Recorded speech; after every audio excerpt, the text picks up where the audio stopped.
রাসূলুল্লাহ, আমি কখনো চাই না আপনি নবী আমাকে ছেড়ে চলে যান।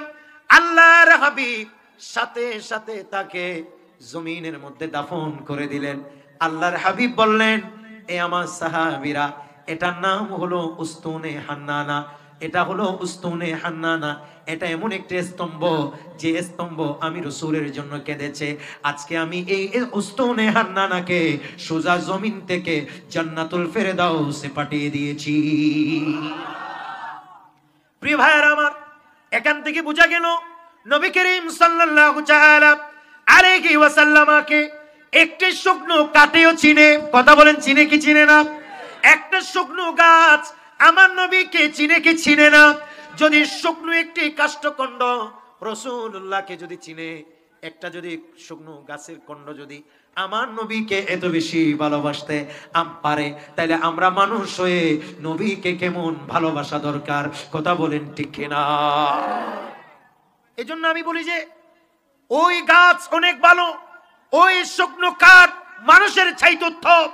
যে মানুষের হৃদয়ে আমার নবীর ভালোবাসা নাই, যেই মানুষের চোখে আমার নবীর ইশক মোহাব্বতের পানি নাই, কথা বলেন না ঠিক নেবে ঠিক?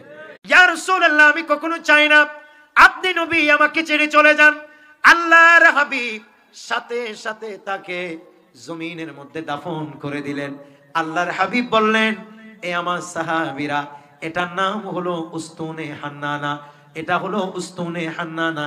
এটা এমন একটি স্তম্ভ, যে স্তম্ভ আমি রাসূলের জন্য কেঁদেছে।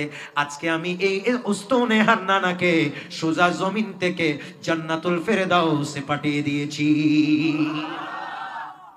প্রিয় ভাইয়েরা আমার, এখান থেকে বোঝা গেল নবী করিম সাল্লাল্লাহু তাআলা আলাইহি ওয়াসাল্লামকে একটি শুকনো কাঠেও চিনে। কথা বলেন, চিনে কি চিনে না?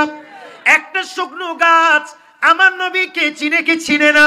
যদি শুকনো একটি কাষ্ঠখণ্ড রাসূলুল্লাহকে যদি চিনে, একটা যদি শুকনো গাছের খণ্ড যদি আমার নবীকে এত বেশি ভালোবাসতে পারে, তাহলে আমরা মানুষ হয়ে নবীকে কেমন ভালোবাসা দরকার? কথা বলেন ঠিক কিনা? এজন্য আমি বলি যে ওই গাছ অনেক ভালো, ওই শুকনো কাঠ মানুষের চাইতে উত্তম। যে মানুষের হৃদয়ে আমার নবীর ভালোবাসা নাই, যেই মানুষের চোখে আমার নবীর ইশক মোহাব্বতের পানি নাই, কথা বলেন না ঠিক নেবে ঠিক?